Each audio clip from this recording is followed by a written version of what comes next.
introduction, and importantly, thank you for the opportunity to spend time with our Baylor family today. It's a great opportunity to know that folks are maybe enjoying a bit of lunch while we have an opportunity to have a conversation. And the conversation today, I think, will be a rich one, and I know it's going to be a lot of fun as we're going to spend some time with Baylor alum Shirley Hunter. And we're going to explore what's been happening in the sales area. And we're going to use Shirley's career as a pathway for that exploration or journey. Now, Shirley today leads the Oracle Independent Software Vendor, or ISV team for the central and southern regions of the United States. And so her team, which is responsible for the execution of Oracle's business transformation and in the process to create robust commercial applications in the cloud, her team has surpassed all of the other American teams in this ISV partner cloud area in terms of growth. Shirley joined Oracle in 2016, and she brought her extensive sales and leadership experience from Teradata, where she had been responsible for global strategic partnerships. Under her sales leadership at Teradata, the business grew more than 400% to over $100 million in revenue. Now, prior to Teradata, Shirley was also part of Compact's global sales enablement team, and she led NCR, several areas of NCR in terms of sales leadership roles in both the financial and retail sectors, and also played a role in their partner engagement. So Shirley, as a proud Baylor alum, serves Baylor in a couple of key areas: on the advisory board for the College of Arts and Sciences, and on the advisory board for the Center for Professional Selling. And Shirley and her husband, Steve, while they reside in Houston, and a little bit of a rainy Houston at this point, they spend a lot of time in Waco as they are avid sports fans. And so Shirley, thank you so much for being with our audience today. Thanks, Andrea. I'm so excited to be here. Well, and I thank you too for giving us a chance to use your career as a backbone for this journey. She was a good sport, allowing me to talk about 3 decades in her work and industry. And I think we'll find that there's been some interesting developments over those decades, and they've had some interesting implications for us in the business area. But before we get going, let's go ahead and start our journey in Waco. So Shirley, what we'd love to hear is, you're a Baylor Bear. You had a beginning of your transition from being a student to being a career professional, and that took place here in Waco. So we'd love to hear about your Baylor experiences and how they set the stage for the career that we're going to be taking a look at. Yes, like most graduates of Baylor University, I will say that this university truly changed my life. I was the first in my family to graduate from high school and the first to graduate from college. And when I moved into the Russell dorm, I was a naive, wide-eyed girl from China Spring, Texas. And, you know, women at that time it was a big honor to be a teacher, to be a nurse. Certainly business and sales were not on the radar at that time. It was many people at Baylor made a huge impact on my life, but I'll start with, in the very first summer, I had the opportunity to work at Harrington House, and that is the faculty center at that time. Many of the students today might know it as the house across the street from Collins. But I had the opportunity to interact with Dr. McCall, and he came there regularly for lunch. And he was very outgoing and engaging, and he was a real inspiration to me. He had, for those who may not know, he had a difficult childhood. He was an orphan. He had to work his way up to law school, join the FBI, and became the president of Baylor University. He was an inspiration to me that it doesn't matter what happens in your background, it matters what you do in the future. Dr. Tom Hanks and Ann Miller took me under their wing and helped me out, understanding a lot of things that were pretty foreign to me. I was a smart student, but I wasn't very wise to the ways of the world, as you'll say. So at Baylor, I made lifelong friends. I grew in my faith. I met my husband, and everything I did helped establish the foundation to have all of the blessings that I have today. So I will always hold Baylor near and dear to my heart. It is my home. Oh, that's great. And that's fun to hear you mention Tom Hanks. He's recently retired from Baylor, but I've had the pleasure of serving on a committee with him, and I just know what an inspiration he is to his colleagues as well as to students. So thank you for sharing about the early part of your journey. And what we'd like to do next is I promised our audience that we would take a 30-year journey on the path to virtual selling. So to begin, we're going to take a fast forward to the 1990s, okay? Shirley's now in her sales career, and we're gonna start our 30 years at the beginning of the 1990s. And this decade brought us some new tools and new opportunities. So we saw the launch of the World Wide Web, and I distinctly remember thinking, do we call it the World Wide Web? Are we supposed to call it WWW? It wasn't really clear what the right name was. We also saw personal computers, ownership of personal computers go from 15% to 25% in this decade. Shirley, do you remember your first computer? I do. It was a luggable. It was a source of pride if you had your own computer in those days. We probably have some younger people on the screen that don't know that in this time period, it was very common in many companies to have shared computers. So you would have to book your time at a table to go and use the one computer that might be there for your particular area. We also saw in this decade, believe it or not, the birth of email. Do you remember that, Shirley? I do. We were certain that it was the death of our sales. Nobody. Well, and I think it's been the death of our personal life is what's happened. Some of us wouldn't mind seeing the death of email at this point in time. We also saw in this decade, Microsoft Windows basically became ubiquitous platform, and we begin to see that battle between Microsoft and Apple take place as Apple launched their iMac in 1998. And so at the end of this decade, we also experienced what was called the dot-com bubble burst. And I happened to be in Cincinnati at the time, and there's a large Fortune 500 company, Fortune 100 company headquartered there that really struggled actually making the pivot out of that time period because of the investments in some of the strategies that they made in that area. So these are some of the technology happenings that are taking place in the 1990s. And at this same time, Shirley, you were a regional director at NCR. In fact, it's exciting to say you spent that decade with this leading technology firm. So if you would you share with our audience a little bit about the roles that you had at NCR during the 90s? And maybe for some of our audience members, it might be helpful to say a bit about who NCR was and what they offered the marketplace. Yes, I started in the retail group. As Mark Hurd used to explain to people, we were selling cloud back in that age, before the real genesis of the cloud we all know today. So we would pull cash registers at night, take the data, and return the information back to the retailers. I moved from that into a similar role in the financial industry. And then I moved to New England in the late 90s to lead the financial industry sales group for the New England area. NCR was the leader and is still the leader in ATMs, which some is not as prevalent as it used to be. ATMs, cash registers, and retail equipment. So it was a great role for me, and it was a great foundation for me to get started. Well, that's great. Well, and I have to say, as a research-oriented faculty member, I'm excited about using your 1990s period as the focus of our discussion. Because you were with one firm throughout this decade, I'd like to explore what you saw changing in terms of sales and the sales process, and particularly looking at some of the tools that we just talked about being introduced.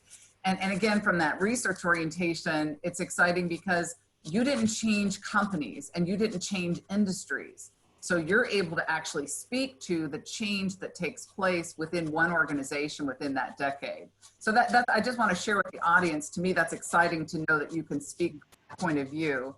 And so what we'd like to know is talk to us a little bit about how the sales process looked before the 90s, and then what started to change in the 90s. What were business to business sellers seeing or doing differently? That's a great question. And I'll call the 90s the decade of self-sufficiency and independent motivation.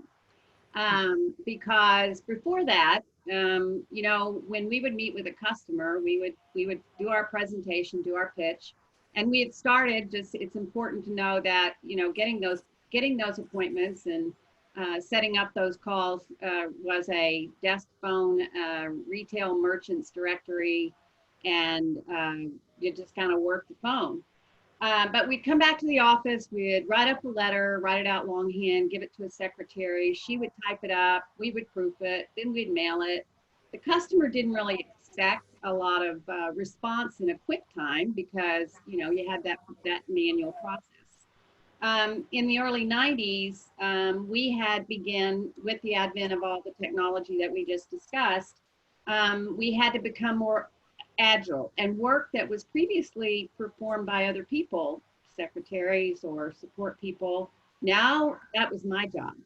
So I gradually had to become my own support person. And there's many times today that I think I am my own support person today, but it was nothing like the revolution in the 90s. The other interesting thing that happened as a result of the 90s that really changed the course of sales was in 1991, AT&T acquired NCR. It was a very brief marriage, and it was not a very fruitful marriage for them. But what they did is they closed all our offices and they moved us all virtual. So when they moved us virtual in 1995, we were it was networking and computing is how they were kind of joining them together. We still had dial-up internet. We still had we had computers, as I mentioned, that were luggables. And as a salesperson, you had to be your own motivator, right? You no longer had an audience, a group of people around you. You were separate from your manager. As a manager, we had lots of training about how to manage a virtual employee. So during that time, we really had to focus on how we're going to run our business and have the discipline to be able to execute to our mission. I will say we got a lot of training at NCR. NCR is kind of the recognized as John Patterson, the founder of NCR, is recognized as the father of modern selling. There was a big sign as you walked in for training that said, "You must make your mark on this earth, and if you've never done so, it is simply because you neglected to use your power or you've neglected to develop them." And so that was a reminder to all salespeople that you have, you know, your ability to develop this selling strategy and execute against it is up to you. So it was a really interesting time in the transition for NCR. I also, during that time, left NCR and went to Compaq. And I came to Compaq to lead the Global Sales Enablement Organization. And that was a really a unique change in perspective for me for selling. Compaq was selling widgets and computers. You know, my chip is faster than your chip, and that's why you're going to buy it. And what Compaq wanted to do was transform the sales organization into a solution selling organization. And that it is always the foundation of everything that you do as a salesperson is to align to your customers' business needs. How does your solution accelerate their ability to execute and realize those benefits? And so it was a lot of fun to do that at Compaq. I was only there a brief time because I came back to NCR Teradata.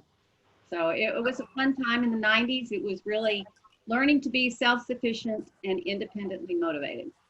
I think that's important for some of our younger folks in the audience to recognize that this idea of working virtually or working out of a home office, you started to experience that as early as the mid-1990s.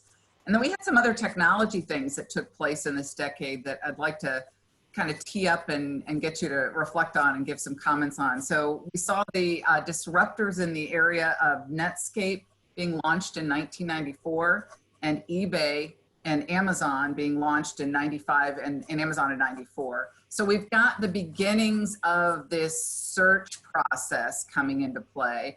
And we've got some visibility into something that looks like online retail, and you were working in the retail sector in your role at NC. And so I'd like to get your opinion or perspective on what business to business sellers were thinking in this decade about what these search tools were going to do and what this online retail, what did this feel like at that time? That's interesting. Most retailers and folks in the industry thought eBay was just a place where you went and sold obsolete and broken things. And Amazon was a place where you went and bought books. And I don't believe, I'm certain that no one really understood the role, the disintermediation that would occur. And what that meant for us as sellers, as we saw this trend coming to be, is that we had to be more diligent in our TCO models. We had to become more business experts in developing a proposition for this customer. And so our processes didn't change, but we had to be smarter in our focus. And we had to really hone in on quantifying what needs to happen. We worked with the C-suite and the buyers to help with, merchandise planning and open to buy. How could they be more agile? And that was a different situation for us from previous, because competition was about whether you wanted to go to Macy's or you wanted to go to Marshall Field's. Now, all of a sudden, it was somebody buying something online. So it really changed our focus into being more strategic sellers. That's interesting. So we've got the shift to a virtual environment. We've got the shift from earlier product focused to much more solution business focused, and the information platform is starting to change and cause that disruption as well. So that's just the 90s. Now we're going to move forward and we're going to take a look at the 2000s. And as you mentioned, you began that decade at Compaq and then made the shift to Teradata. And I want to share with our audience, you had a kind of a unique perspective because you watched Teradata grow to an almost $2 billion company during the time that you were with them. And so for most of this decade, 2000 to 2010, you spent a good portion of that time with Teradata. Just love for you to share a little bit about what the sales process looked like for sellers at Teradata, and maybe share a little bit of background about Teradata and its products for our audience as well. This decade, I'll qualify as digital disruption, because we now had, Teradata was and still is the leading data warehouse provider. If you looked at the Gartner Magic Quadrant, they've been in the upper right for 40 years. And it was an exciting time to be with Teradata. Teradata was founded in 1979. Citibank and AT&T had made the investment in this hardware database company because they needed to analyze and understand these gigabytes. Remember I said that, gigabytes of consumer data to help them understand how to develop new products, new offerings, how to maintain their competitive edge in the market. So when we entered the 2000, Teradata, was selling with swagger. We were top right quadrant. Nobody else had what we had. At this time, we had transitioned to a database, software database, as opposed to a hardware. And we were running on industry standard solutions. And it was used by the world's largest enterprises, retailers, CPG companies, manufacturing companies. But our sales process at Teradata was a more complicated sales process because we were asking customers to invest millions of dollars into this one device or this one set of technology that could truly transform their business. But it was, we had to become more technically savvy and more business focused to develop models that would help simulate what's it going to look like, what outcome will you get. We ran a lot of benchmarks, and because of the relationships that we had developed with customers during this time, for example, Dell and Walmart, open source community came into be, and these guys trusted our ability to help them define their requirements. And that again is in a sales process, that's always what we're looking for. We want to be that trusted advisor to our customers, and we want our customers to see us as adding value. And so that during that time with Teradata, it was a much more complex selling cycle for us at that time. Well, that's interesting. So the idea of partnering in the development of the solution became central to the work that you were doing there. And while you were doing that, there were some disruptors on the scene in this decade from 2000 to 2010. So Wikipedia in 2001, Skype in 2003, YouTube in 2005, the iPhone 2007. Wow, life before the iPhone is kind of hard to remember. During this decade, we saw broadband internet grow from a 6% penetration at the start of the decade to well over 80% at the decade's close. And then, of course, what came on the scene, but Facebook and Twitter in 2004 and 2006. So some new tools, some new capabilities, some new ways in which connectivity is changing. So how are business to business sellers viewing these innovations, Shirley, at this time? What were you seeing, and what was how was the sales process being impacted? This was an exciting time for us. Again, digital disruption is not a bad thing. We had access to information that we may not have had readily available to us before. Communications were definitely improved, right? I mean, we all know today that our cell phone is our lifeline to everything. And so once we got these technologies, it really enabled us to do greater research on our partners. It enabled us, our customers, it enabled us to do, to be more real-time responsive to our partners, more capable of responding to their business needs, and having fresher information as we were preparing to meet with those executives. And previously it was, a lot of it was word of mouth and what you could find from somebody else. One of the things that happened at Teradata that really changed our sales process was the advent of open source that I mentioned earlier. Teradata was an expensive product. Open source was considered to be free. And so customers who had invested millions with us would say, now, why would I keep investing millions with you when I can buy this free stuff or use this free stuff and hire people to take care of that? So the way that changed our sales process is, again, we had to become more broadly focused on all of the business models and how the application of our big data solutions could apply to that business. So it really, we began to see that we couldn't sell with the same swagger. We couldn't expect to be invited to the game just because we were in the top right quadrant of Gartner. As a salesperson, we had to be more innovative. We had to be more tenacious, right? The other thing that these solutions did is it helped us go down market. So in the past, data warehousing was a big investment, and the technology didn't support it. With the new technologies that were opening up, we were now able to go down market. So now you're selling to a different buyer. You're still selling B2B, and you're still selling to the C-suite.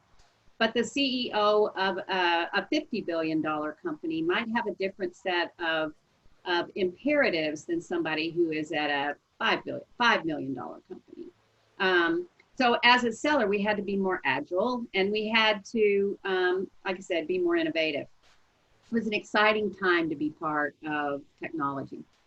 That's interesting. So you have a broadening of the market that's taking place, but at the same time, a requirement for a deepening of your knowledge across different business sectors so that you're able to take what might be now this ubiquitous open source platform and show how your capabilities meet the needs in a variety of different markets at a more it's got to meet what's happening in the C-suite's or the imperatives for someone in the CFO seat as well as someone in the CMO seat. Yes. So the ability to speak to those multiple players across strategic initiatives came as a result of some of the competition. So that's an interesting part of this sector. Now, what's interesting too is in this last decade of our journey, you finished out your Teradata career and you moved into a sales leadership role at a Fortune 100 company, Oracle, where you're a vice president in sales. And so we've got basically a split run on this decade, 5 years at Teradata, 5 years roughly at Oracle. So over the 2010 to pre-pandemic, we want to put a hard stop pre-pandemic. What changes were you seeing in the sales process, Shirley? So this decade would be innovation and transformation. We had to transform ourselves into a more agile. The sales process at Teradata versus the sales process at Oracle were similar, but the scale is far bigger. B2B sellers, enterprise sellers, we have a lot of specialization at Oracle. And as a specialist, it's not just a specialist in the technology, it's more of a specialist in that business area, right? So we sell lots of different applications, and there are many customers many sellers who sell on to the same customer. So one of the things that was really exciting as I moved from Teradata, who had 2,500 or 2,600 employees, to Oracle, who had 130,000, was just the depth and breadth and scope. We had more tools available to us. But with those tools also came greater responsibility. So forecasts were far more stringent. We also had, because now we have the power of everything on our desktop. I can look at a dashboard and see what's trending up, what's trending down, and take action immediately. So sales people have to have the responsibility to drive their business in a way that can make a difference to the company. So it's been really a journey to go from Teradata to Oracle, and the sellers at Teradata are expert sellers, and that's you really have to hone your skill, your sales skill, and your industry knowledge. Well, it's interesting. So you're talking about some transition and change as you move from a company with a more of a laser focus in terms of what Teradata offered the marketplace to this, I don't know, last word I heard is 10,000 plus portfolio of products that Oracle has to offer, right? And I probably have, I've lowballed that number, I'm sure. And so there's the scale issues you're talking about, but I'm also hearing you talk, even regardless of the company, this continual increase in depth of knowledge that you're needing to bring to the table, as well as cycle time for decision making that continues to escalate and narrow for you as you're trying to lead and work in partnership with businesses as they're making these very critical business decisions. And so in the 2010 to 2020 pre-pandemic, right? So we're going to put a hard stop before the pandemic. We've got a number of things that are coming on the scene. So we're seeing computing power that's increasing, and also seeing smart versions of every household item. Just thank goodness for those of us who aren't expert in the kitchen that our tools are smarter than we are, right? We see big data, which was Teradata's focus, and that gave us the opportunity to know more, and as you said, to create more.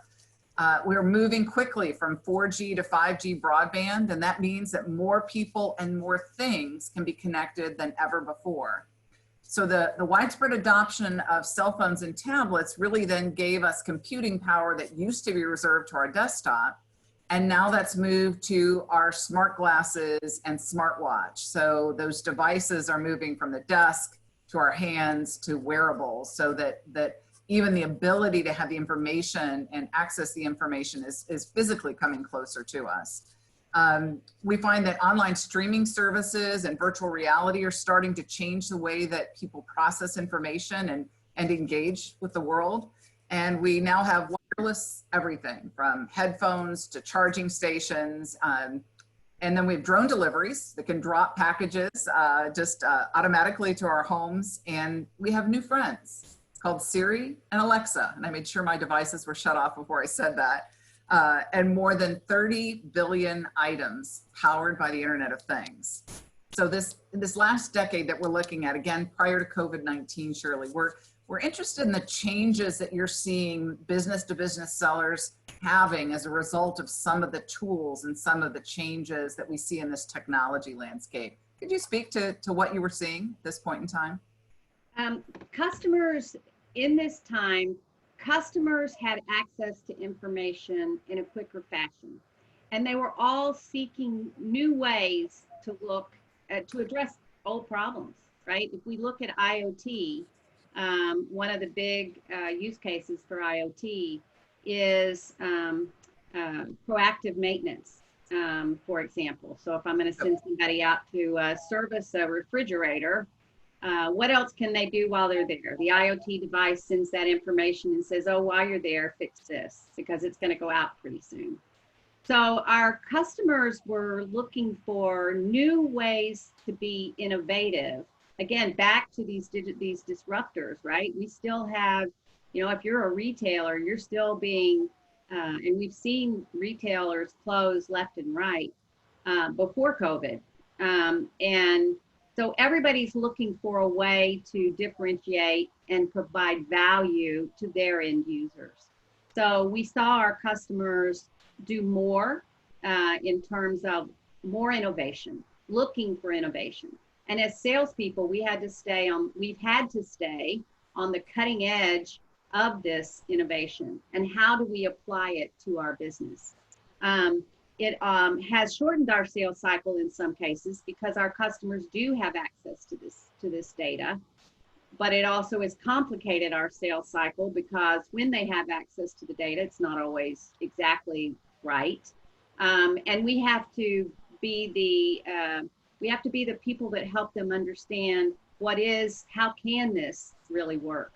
So from a sales perspective, it has shortened our sales cycle, but it's also gotten much more complicated in terms of how it would work. I think it was Gartner, I think, says now that there are 23 different people involved in a sales decision, buying decision, up from 14 just 5 or 10 years ago. All of those people don't necessarily interface with you as a salesperson, but they see the outcome of your work.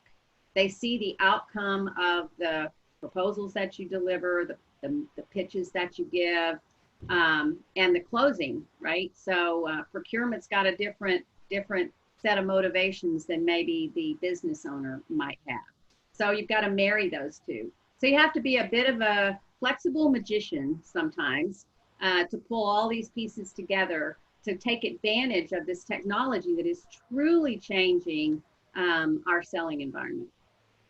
So you're in that orchestration role, and in many respects, you're actually serving in a C-suite role yourself, because you're trying to connect the dots across that organization and help them with their sometimes fragmented narrative that comes from all of these data sources, as you say, that are automatically available, and people then coming to different points of view.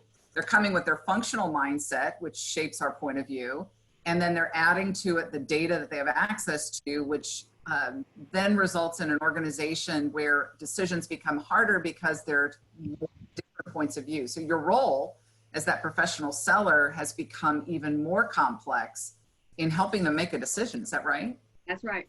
That's right. Okay. You say that much more gracefully than I do.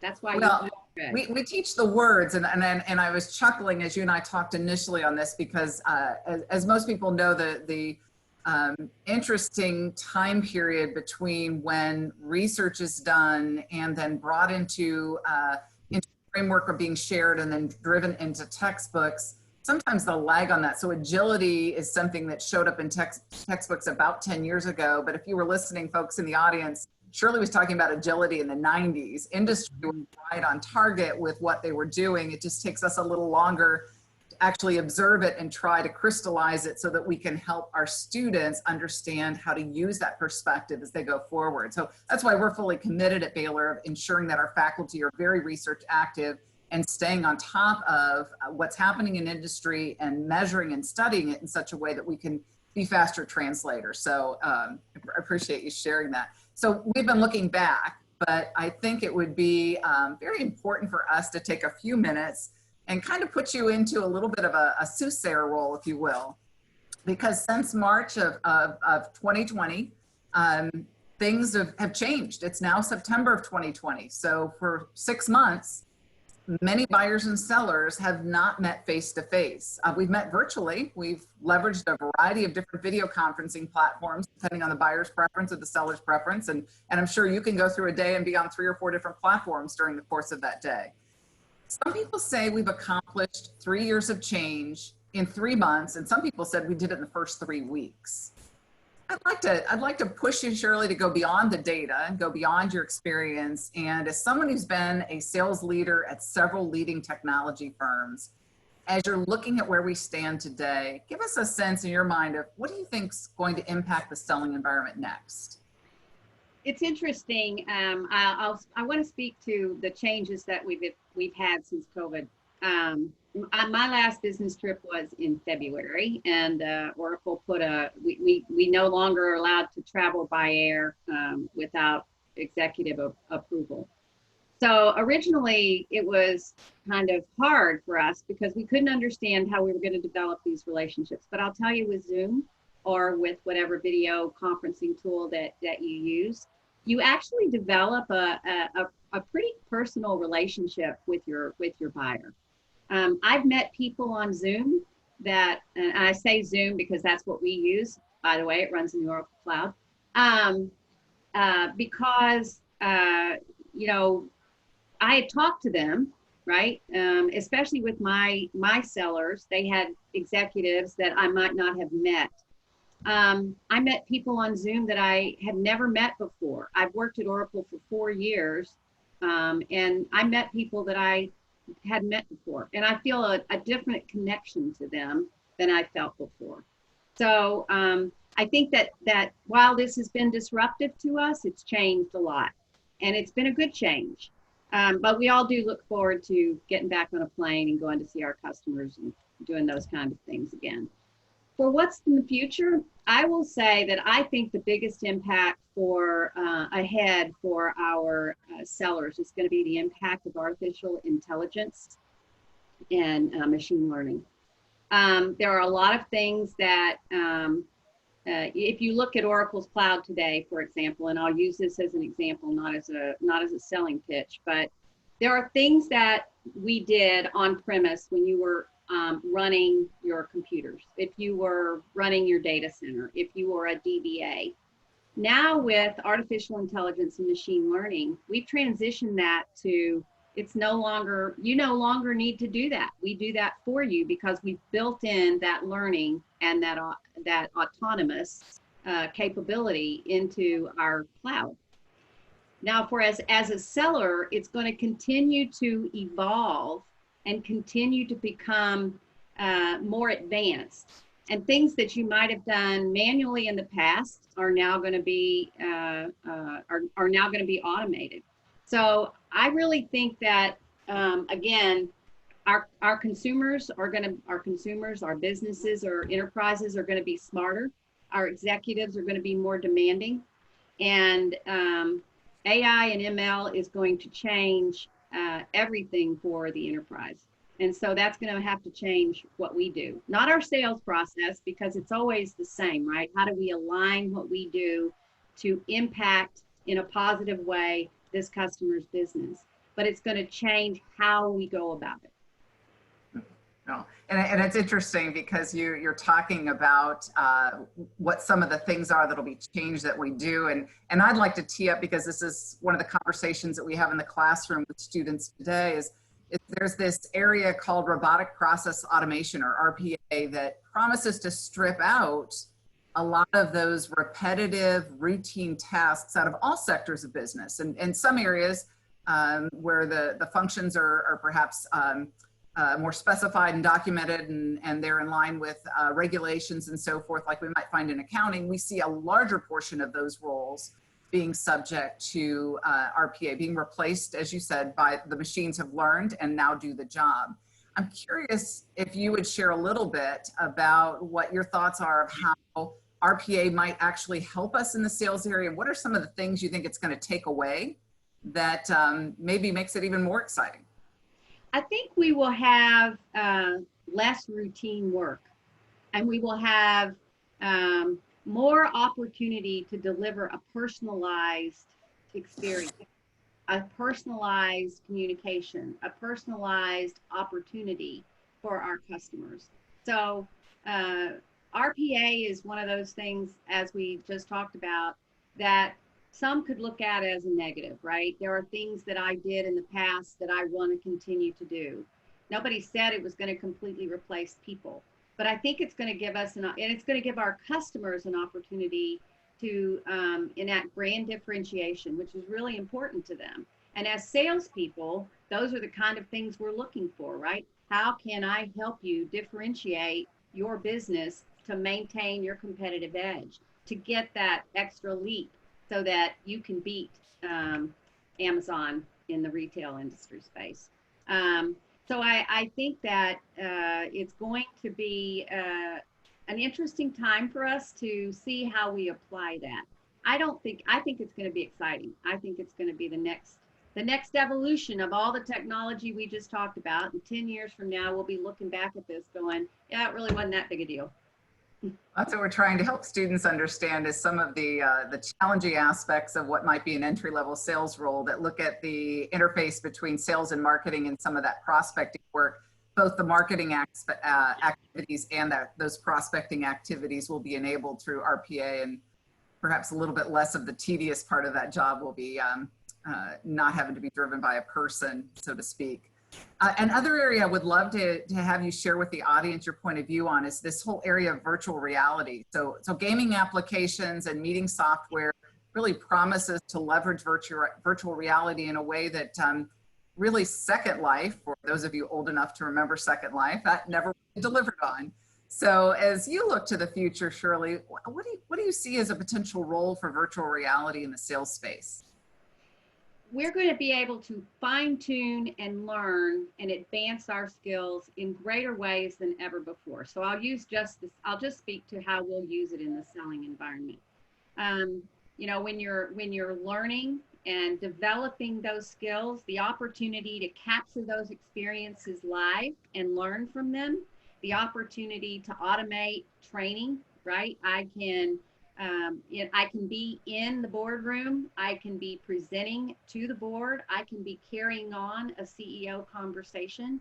And I'm going to have the opportunity to do that in a virtual environment to learn more quickly, to impact change more quickly, to understand the role of how this is going to play, right? Sometimes I know when we're getting ready for a big meeting, a lot of times we'll go through what are the questions they're going to ask, and we try to prep ourselves.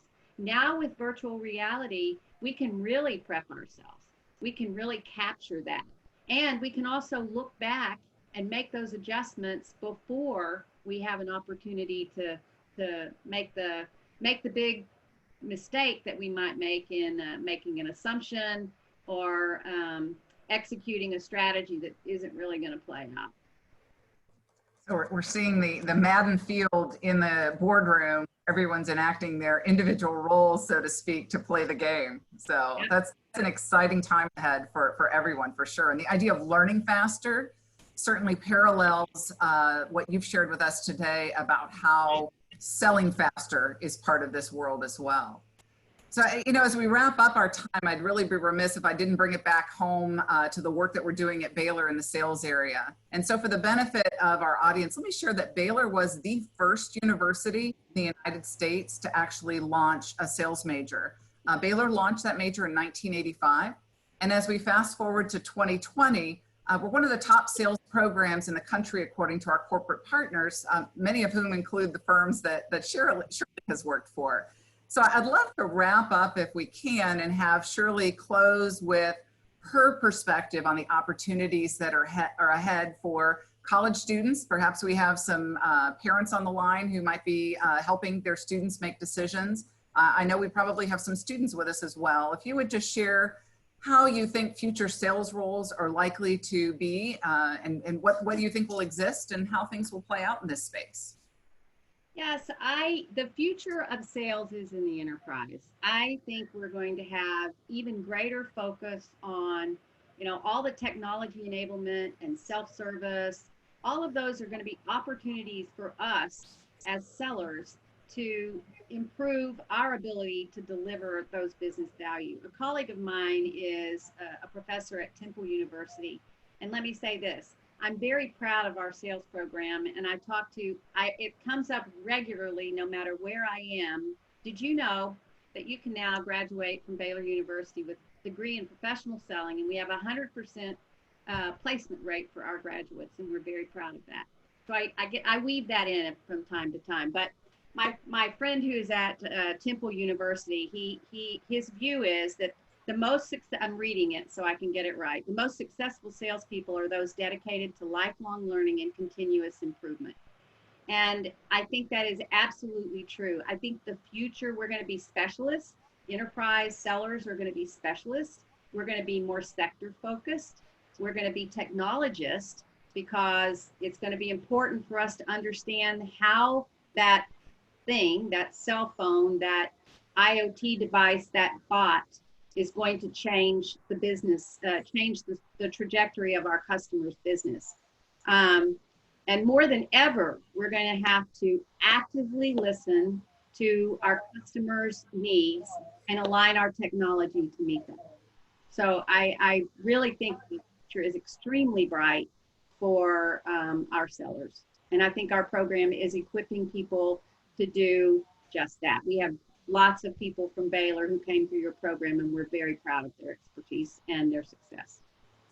Well, Shirley, that was a nice set of comments, and I think what's important that you shared at the core there is that Baylor, not only in the professional selling program, but certainly across the university, helps students develop that kind of growth mindset that is so very important for success in any occupation, because you have to be growing and learning more quickly today than certainly we might have needed to do at the beginning of our career, when we were talking about a letter being dropped in the mail and waiting 7 days for it to make it somewhere. So Shirley and I talked at the beginning about remembering some of those firsts, like the first fax and whatnot. But the speed at which everything is happening today requires that we turn out students who can operate with a set of decision-making skills and an ability to learn that certainly meets the marketplace's needs. So Shirley, this was great. I've monitored, see some thank yous in the chat. So thank you, Beth, for your comments about the program. And we appreciate folks being with us. We do have, I think, a minute or two if there's anything that anyone would like to place in the chat, or if there's any final thought you want to share. Oracle has been in the news a lot lately. And we are really, one of the things that a lot of people, when you read about Oracle in business press, will say, Oracle's way behind in the cloud.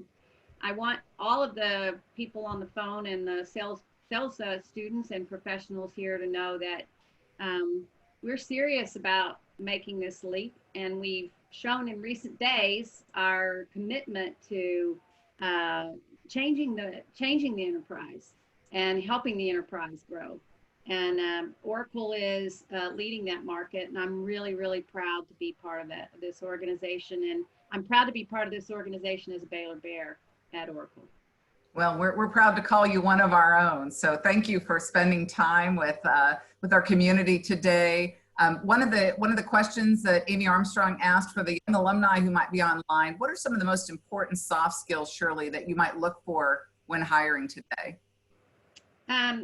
I really look for a sales professional. And I know that sounds kind of trite, but the soft skills, great communication skills, ability to critically think and interpret the business imperatives of your customer and understand how to do that.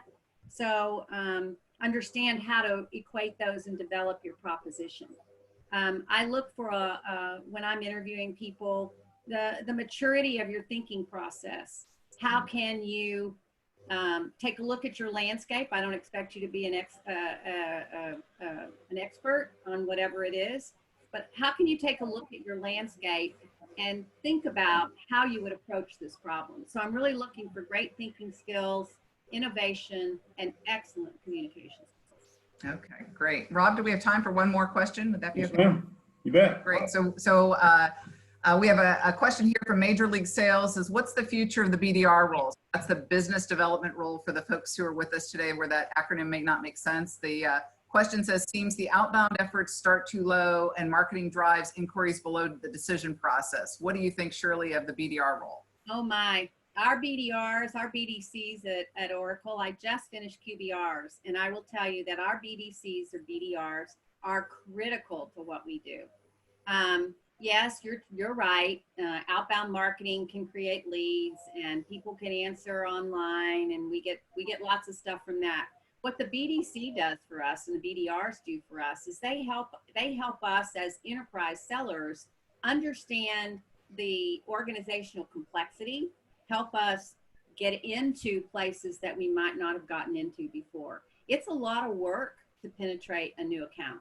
And our BDCs, or even penetrate a new area, right? For example, Siemens is one of my big partners, and Siemens is a huge organization. My BDC has been able to uncover a $2 million opportunity for us.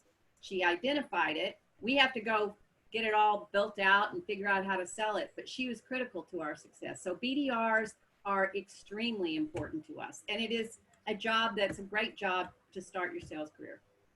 Oh, that's great. And we've got a nice wrap-up comment that Clyde Collier provided. It's a wonderful insight. I own an import company that interfaces with large retailers and deploying technology is critical, but we also talked in this session, and this session would not have happened without Shirley Hunter's input, but the fact that we still have to empower great relationships in order to effectively help an organization make their strategic imperatives come to life in partnership with your organization.